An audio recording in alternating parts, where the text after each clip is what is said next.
चुड़ैल उसी समय अपने शैतानों के साथ नागलोक आ जाती है। नागिन को अकेला पाकर चुड़ैल के शैतान नागिन पर हमला कर देते हैं। नागिन वहीं बेहोश हो जाती है। एक बार की बात है, इच्छाधारी नागिन एक साथ दो जुड़वा बच्चों को जन्म देती है। नागिन की दोनों बेटियां उसी की तरह शक्तिशाली होती हैं। नागिन पूरी जी जान से अपनी बच्चियों की रक्षा कर रही थी। तभी एक शैतान वहां आकर नागिन की दोनों बच्चियों को देख लेता है। शैतान बोलता है, अरे वाह, नागिन ने एक साथ दो बच्चियों को जन्म दिया है। मुझे यह खबर जल्द से जल्द चुड़ैल को देनी होगी। फिर तभी शैतान के दिमाग में एक आइडिया आता है। वह कहता है, नहीं, अगर मैं यह बात चुड़ैल को बताने गया तो हो सकता है यह नागिन अपनी इन दोनों बच्चियों को लेकर यहाँ से भाग जाए। इससे अच्छा मैं इन दोनों बच्चियों को उठा लेता हूँ और चुड़ैल के पास ले जाता हूँ। यह कहकर वह शैतान चुपके से नागिन की बच्चियों को उठाने जाता है। तभी नागिन उस शैतान को देख लेती है और उस पर हमला करके उसे वहाँ से भगा देती है। शैतान भागा भागा चुड़ैल के पास आता है। शैतान को देखकर चुड़ैल कहती है, क्या हुआ शैतान, तुम इतने घबराए हुए क्यों लग रहे हो? चुड़ैल, मैं अभी नागलोक से भाग कर आया हूँ। इच्छाधारी नागिन ने दो जुड़वा बच्चियों को जन्म दिया है। वह दोनों बच्चियाँ मुझे बहुत ही शक्तिशाली लग रही हैं। अगर तुम उन दोनों बच्चियों को खा लोगी तो तुम्हारी शक्तियाँ 10 गुना बढ़ जाएंगी। फिर हम आसानी से नागलोक पर कब्जा कर सकते हैं। शैतान की बात सुनकर चुड़ैल कहती है, अरे वाह शैतान, तुमने तो क्या खबर सुनाई है। चलो जल्दी से चलकर उन दोनों बच्चियों को उठा लेते हैं। चुड़ैल उसी समय अपने शैतानों के साथ नागलोक आ जाती है। नागिन को अकेला पाकर चुड़ैल के शैतान नागिन पर हमला कर देते हैं। नागिन वहीं बेहोश हो जाती है।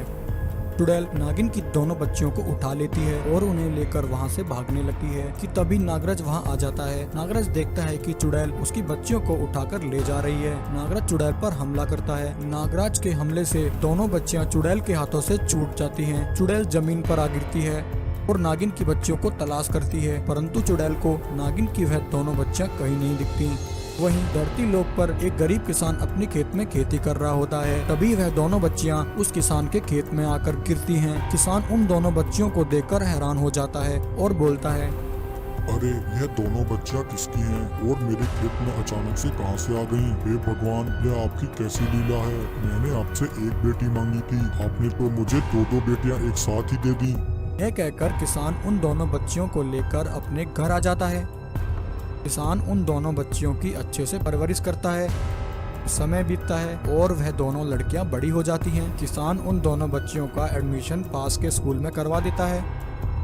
दोनों बच्चियां स्कूल जाने लगती हैं। एक दिन जब दोनों बच्चियां स्कूल जा रही होती हैं, तभी वह चुड़ैल नागिन की बच्चियों को तलाश करते हुए धरती लोक आ जाती है। चुड़ैल उन दोनों बच्चियों को जाते हुए देखती है। चुड़ैल कहती है, दिखने में तो यह दोनों बच्चियां साधारण इंसानों जैसी हैं, परंतु मुझे इन दोनों में से नागिन की गंध आ रही है। अभी चुड़ैल अपनी शक्ति से देखती है कि यह दोनों बच्चियां इच्छाधारी नागिन की बेटियां हैं।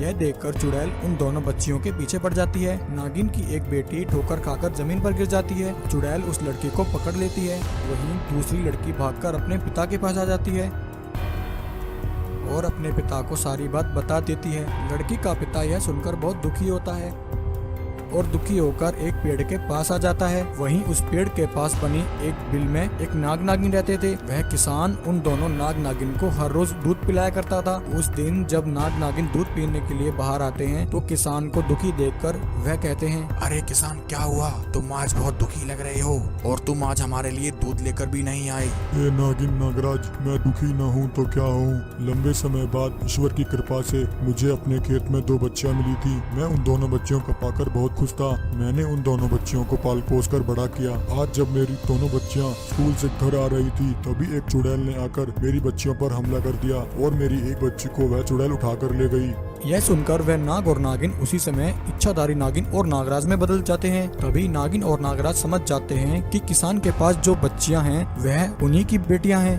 नागिन और नागराज उसी समय चुड़ैल के पास आ जाते हैं। फिर क्या था, नागिन और नागराज चुड़ैल और उसके शैतानों को जलाकर भस्म कर देते हैं।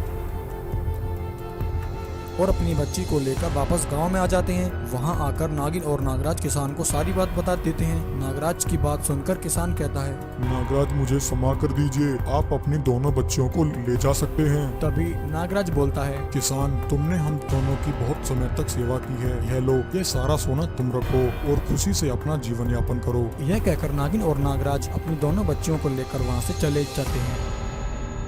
छोड़ दे चुड़ैल, मुझे छोड़ दे। तूने मुझे क्यों पकड़ रखा है? मैंने तेरा क्या एक बार बिगाड़ा की है? कहानी है। दूर कहीं परीलोक में कुछ जादुई परियां रहा करती थी। उन सभी परियों में एक रानी परी भी थी जो परीलोक की महारानी थी। रानी परी के पास विशेष तरह के जादुई सुनहरे पंख थे, जिनके कारण रानी परी बाकी सभी परियों से अलग थी और अधिक शक्तिशाली भी थी। वहीं परीलोक में एक दुष्ट लालची चुड़ैल भी रहा करती थी। वह चुड़ैल हमेशा से रानी परी के जादुई सुनहरे पंख पाना चाहती थी, परंतु रानी परी हर बार उस चुड़ैल को मारकर भगा दिया करती थी। एक दिन चुड़ैल कहती है, इस जादुई परी के सुनहरे पंख पाने के लिए मैंने ना जाने कितनी बार प्रयास किया है, परंतु हर बार यह जादुई परी मुझे हरा देती है। परंतु चाहे कुछ भी हो जाए, मैंने भी कसम खाई है कि मैं इस जादुई परी के सुनहरे पंख इससे छीन कर ही रहूंगी और फिर इस परी लोक पर मैं अकेली ही राज करूंगी। वहीं कुछ दिनों बाद रानी परी एक अंडा देती है। परीलोक में सभी परियां खुशी से झूम उठती हैं और कहती हैं,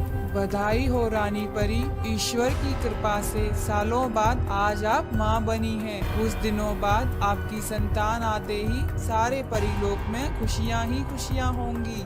वहीं वह दुष्ट लालची चुड़ैल यह सब देख रही होती है। वह कहती है, अच्छा, तो जादुई परी ने अंडा दिया है, यही अच्छा मौका है जादुई परी से उसके सुनहरे पंख पाने का। ऐसा कहकर वह चुड़ैल छोटी हो जाती है और चुपके से जादुई परी के अंडे में जाकर छिप जाती है। जादुई परियों को इस बात का बिल्कुल भी एहसास नहीं होता है।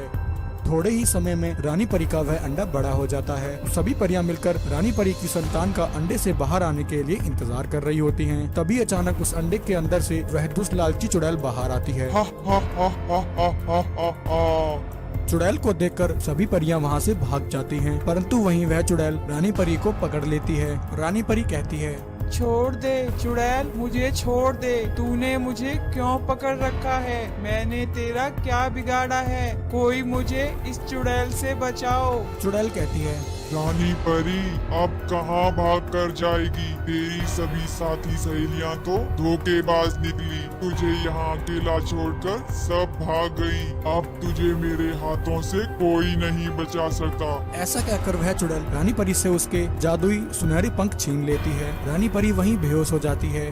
चुड़ैल रानी परी के पंख छीनकर वहां से निकल जाती है और एक समुंदर किनारे अपनी गुफा में आ जाती है। उधर सभी परियां वापस रानी परी के पास लौटती हैं। रानी परी की ऐसी हालत देखकर वह कहती हैं, बहन, यह तो बहुत ही बुरा हुआ। हमें रानी परी को इस प्रकार छोड़कर नहीं जाना चाहिए था। वह दुष्ट चुड़ैल रानी परी के जादुई सुनहरे पंख छीन कर ले गई है। बहन, अब हम क्या करें? हमें रानी परी को लेकर इसी समय नागलोक जाना होगा। इस समय सिर्फ इच्छाधारी नागिन और नागराज ही हमारी मदद कर सकते हैं। जादुई परियां रानी परी को लेकर नागलोक आ जाती हैं। नागलोक आकर वह इच्छाधारी नागिन और नागराज को सारी बात बता देती हैं। जादुई परियों की बात सुनकर जादुई परियां रानी परी को लेकर नागलोक आ जाती हैं। नागलोक आकर वह इच्छाधारी नागिन और नागराज को सारी बात बता देती हैं। जादुई परियों की बात सुनकर नागमणि की शक्ति से रानी परी को ठीक कर देता है। नागराज कहता है, परी बहन, आप चिंता मत कीजिए, जादुई परियों ने मुझे सारी बात बता दी है। उस दुष्ट चुड़ैल को इसकी सजा अवश्य मिलेगी। ऐसा कहकर नागराज वहां उसी समय एक जादुई जेसीबी प्रकट करते हैं